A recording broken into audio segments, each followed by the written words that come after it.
A Procuradoria-Geral da República se manifestou contra os pedidos de suspensão da lei da dosimetria pelo Supremo Tribunal Federal. Como justificativa, a PGR afirma que não há, a princípio, inconstitucionalidade na decisão do Congresso de reduzir penas aos condenados do 8 de janeiro. Assim, segundo a Procuradoria, a lei deveria seguir em vigor até o julgamento definitivo sobre o tema na Suprema Corte. Quem traz as informações é ele, nosso repórter José Matheus. Oi, Zé, boa tarde. Boa tarde, Amanda. Boa tarde a todos que nos acompanham aqui no Central de Notícias. Essa proposta, que na verdade se tornou uma lei, né, e foi aprovada pelo Congresso Nacional, pode beneficiar inclusive o ex-presidente Jair Bolsonaro, que foi condenado no julgamento sobre a tentativa de golpe no ano passado. O julgamento aconteceu na primeira turma do Supremo Tribunal Federal. Esse parecer do Procurador-Geral da República, Paulo Gonet Branco, foi enviado ontem ao gabinete do ministro Alexandre de Moraes, que é o relator de ações da Associação Brasileira de Imprensa e também dos partidos Rede Sustentabilidade e PSOL, que questionam a legalidade dessa redução de penas para os condenados por práticas de crimes nos atos de 8 de janeiro de 2023, que foi aprovada essa legislação pelo Congresso Nacional. Nesse parecer que foi enviado ontem ao Supremo Tribunal Federal, Paulo Gonet afirma que não há plausibilidade jurídica suficiente nas alegações de que a lei seria inconstitucional por vícios no processo legislativo. Uma das argumentações da associação e também dos dois partidos, PSOL e Rede, é de que houve ali, quando o texto passou, na verdade, né, da Câmara para o Senado Federal, alterações de redação, mas para o Procurador-Geral não houve ali uma desfiguração na proposição que foi aprovada pela Câmara, e sim um ajuste da sua expressão técnica, né? A gente lembra que houve um ajuste no Senado, Amanda, para que essa proposta não beneficiasse criminosos em geral, como, por exemplo, havia o temor de que pudesse beneficiar pessoas envolvidas com facções criminosas e também com o crime organizado. Então, esse ajuste redacional foi feito pelo Senado Federal. Paulo Gonet também afirmou que a Constituição não impõe um modelo mais severo para os crimes contra o Estado Democrático de Direito e que o Congresso Nacional tem margem de conformação para definir regras de política criminal e de execução penal. O Procurador-Geral da República afirmou também que os acontecimentos concretos, as controvérsias públicas ou os diagnósticos institucionais provocados por situações históricas são fatores naturais de incentivo para a atuação legislativa. E diz também que as inovações no direito positivo ocorrem justamente pela percepção de que a realidade comporta ou demanda esse quadro regulatório diferenciado. E diz também que certamente isso não torna tais atos normativos necessária e indevidamente casuístico. O ex-presidente Jair Bolsonaro, que pode ser beneficiado por essa redução de penas, foi condenado a 27 anos de prisão no caso do julgamento sobre a tentativa de golpe. Esse julgamento aconteceu no ano passado e, de acordo com as regras que foram aprovadas nessa lei da dosimetria, fica ali estabelecida a junção das penas pelos crimes de golpe de Estado e abolição violenta do Estado Democrático de Direito, e também fica estabelecido que uma pessoa condenada pode progredir de pena após cumprir 16,6%, cerca de 16%, portanto, do período de condenação. A estimativa é que, caso haja validação dessa lei aqui no STF, o ex-presidente Jair Bolsonaro possa ter de 2 anos e meio a 3 anos de redução de pena. O parecer foi enviado ao gabinete do ministro Alexandre de Moraes. Cabe a ele liberar esse caso para um julgamento no plenário do Supremo Tribunal Federal, e o presidente do Supremo, Edson Fachin, é quem agenda uma data. Lembrando, Amanda, que estamos a poucos dias, né, do início do recesso do mês de julho aqui no STF, que começa no dia 2. Portanto, a próxima semana é a última completa de atividades no STF. Na outra, haverá apenas a terça-feira para essas atividades, então o prazo está ficando exíguo para que aconteça esse julgamento ainda neste mês de junho. Mas tudo pode acontecer, como a gente sabe, no Poder Judiciário, ainda mais aqui no STF. Volto com você, Amanda Klein. Obrigada, Zé. Marcela e Ander, esse negócio está mal parado, né? Porque a gente tem uma lei aprovada nas duas casas do Congresso Nacional, vetada pelo Lula. Esses vetos voltaram a uma sessão conjunta do Congresso Nacional, foram derrubados de novo por deputados e senadores e teria efeito, validade imediata.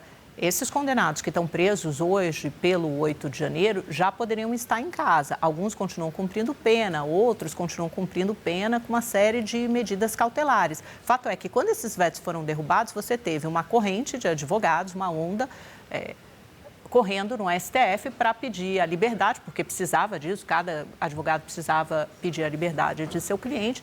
Todos esses pedidos chegaram ao gabinete do ministro Alexandre de Moraes, mas chegou junto uma manifestação do PT, de partidos de esquerda, questionando o rito, a tramitação e a constitucionalidade, principalmente, dessa lei da dosimetria. Eis que o ministro Alexandre de Moraes disse: suspende tudo. A PGR demorou bastante tempo para se manifestar.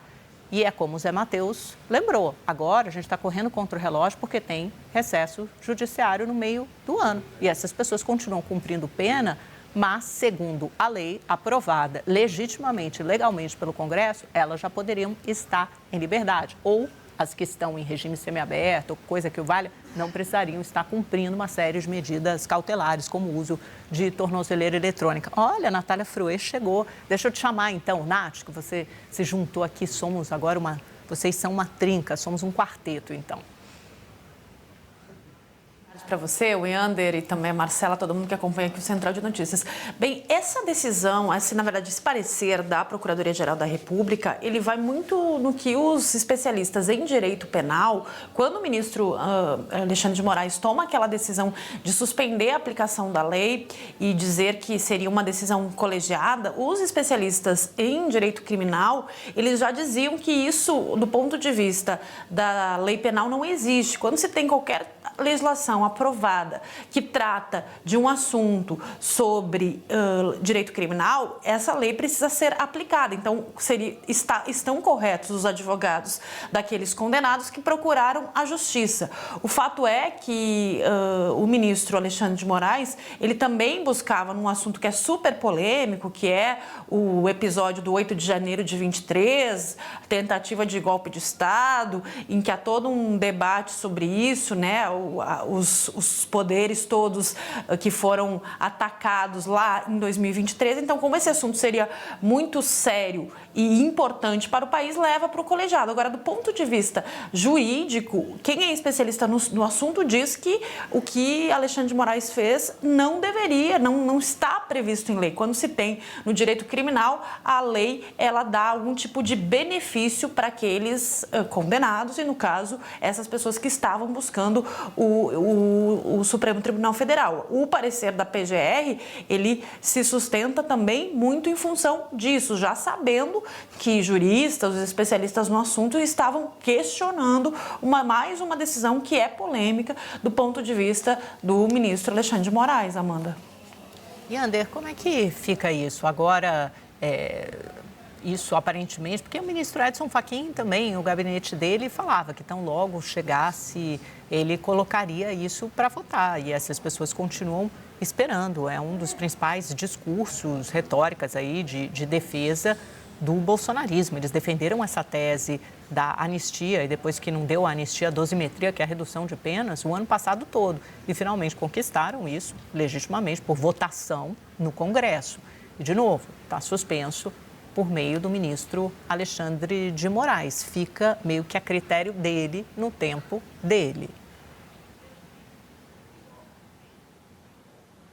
É isso, Amanda. E no momento em que o plenário do Supremo Tribunal Federal for julgar essa decisão do ministro Alexandre de Moraes, se mantém a suspensão ou não da lei, o mais provável que se espera nos bastidores é que a maioria ali do plenário decida pela validade da lei, para que decida pelo direito do Congresso, a prerrogativa dos deputados e senadores de aprovarem uma legislação como essa. Inclusive, durante toda a discussão que houve, que foi bastante arrastada, demorou bastante tempo sobre essa lei da dosimetria, Amanda, ministros do próprio Supremo Tribunal Federal nos bastidores tiveram conversas com parlamentares, com deputados, com senadores e ficou ali basicamente formado um acordo para que essa dosimetria, essa redução das penas fosse aprovada pelo Congresso e aí, no momento em que o Congresso decidisse dessa forma, seria soberano, porque é o Congresso que faz as leis. Então, até nesse ponto, há uma reclamação das lideranças bolsonaristas de que o ministro Alexandre de Moraes rompeu um acordo que havia sido feito. Os relatos de bastidores dão conta de que Moraes participou, sim, da negociação para a dosimetria, porque primeiro os bolsonaristas queriam uma anistia completa para o 8 de janeiro e para os condenados da trama golpista, incluindo o ex-presidente Jair Bolsonaro. E aí acabou se chegando ali a um meio termo, que foi essa dosimetria. Inclusive, o ex-ministro Luiz Roberto Barroso, do Supremo, ele falou publicamente que não caberia ao Congresso dar anistia aos condenados pelo Supremo, mas o Congresso poderia mudar a lei para ali modificar as penas. Isso seria a prerrogativa do Congresso. E aí a negociação entre Congresso, governo e Supremo partiu disso. Então, a lei da dosimetria, ela tem esse contexto, esse pano de fundo. E aí agora o ministro Alexandre de Moraes travou a aplicação dessa nova lei e, como a Natália destacou, muitos especialistas apontam que, de forma equivocada, que não caberia fazer essa suspensão nesse momento. Então, cabe agora, vai caber ao plenário do Supremo dar essa resposta final. O que algumas ações questionam, Amanda, foi também o rito de tramitação que foi feito na sessão do Congresso Nacional, porque havia uma preocupação ali de todas as lideranças do Congresso de que modificar a lei penal para reduzir as penas no momento ali em que os vetos fossem derrubados, que isso poderia interferir no aumento de penas que foi feito para líderes de facções criminosas no PL antifacção. Porque quando o PL antifacção foi aprovado pelo Congresso, a lei da dosimetria estava suspensa porque havia sido vetada pelo presidente Lula. E aí, com a derrubada do veto, essa redução de penas, essa modificação da lei penal poderia se sobrepor àquela mudança que havia sido feita pela lei antifacção. E aí, para evitar esse conflito, o presidente do Senado, do Congresso Nacional, Davi Alcolumbre, ele dividiu o veto em duas partes. E aí, derrubou só a parte que dizia que se referia à dosimetria de penas especificamente desses condenados, mas manteve ali, basicamente ali uma manobra no regimento interno para manter os efeitos da lei antifacção. E aí algumas ações questionam no Supremo que isso não poderia ter sido feito, que o regimento interno do Congresso não permite essa divisão de um veto em duas partes. É uma discussão, claro, que pode ser feita, mas não me parece que o Supremo vá derrubar a votação por conta disso, Amanda.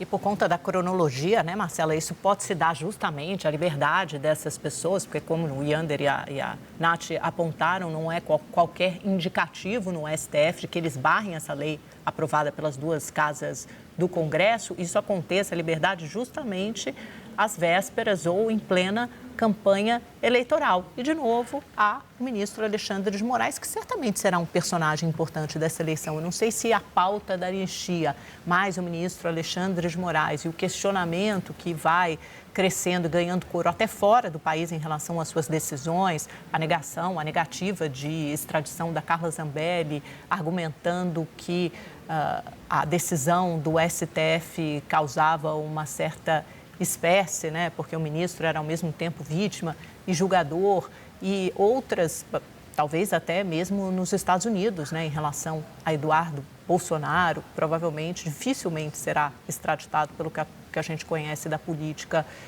do governo norte-americano. Exatamente, Amanda. Eu ia citar o caso Eduardo Bolsonaro, porque é isso, ele acabou de ser condenado por coação ao curso do processo, né, quando Alexandre de Moraes era o relator ali da trama golpista, e agora então esse assunto volta, porque Eduardo Bolsonaro tenta fazer que o governo norte-americano imponha novas sanções a ministros do Supremo, ao próprio Alexandre de Moraes.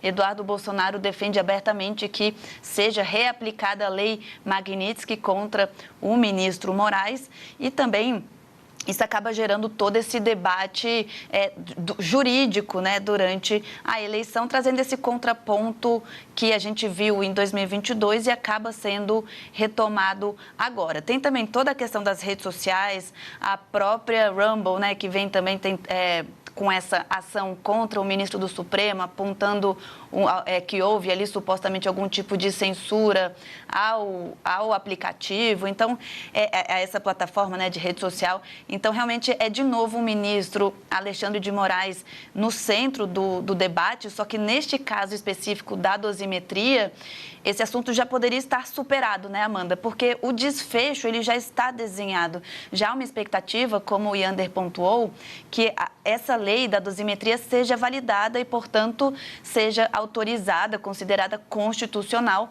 a redução da pena para esses condenados pelo 8 de janeiro. Só que são tantas manobras que impedem essa aplicação, impedem que essa página seja virada, que acaba que Alexandre de Moraes segue aí no centro do palco, né, no centro do debate. Por quê? Essa lei da dosimetria foi aprovada pelo Congresso no ano passado. O presidente Lula aproveitou ali aquela cerimônia do 8 de janeiro, né, o marco do 8 de janeiro deste ano, para anunciar o veto.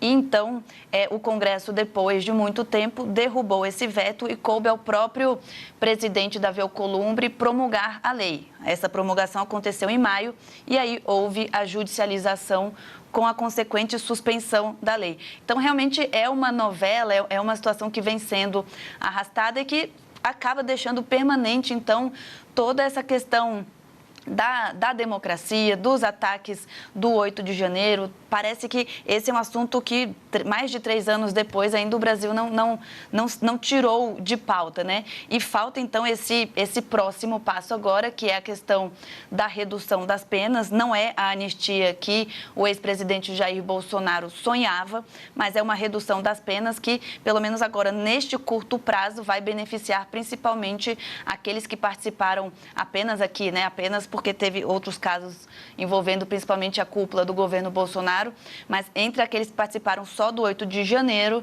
vai beneficiar, então, essas pessoas, né, que participaram ali do quebra-quebra do Supremo, do Congresso Nacional e também do Palácio do Planalto. Amanda.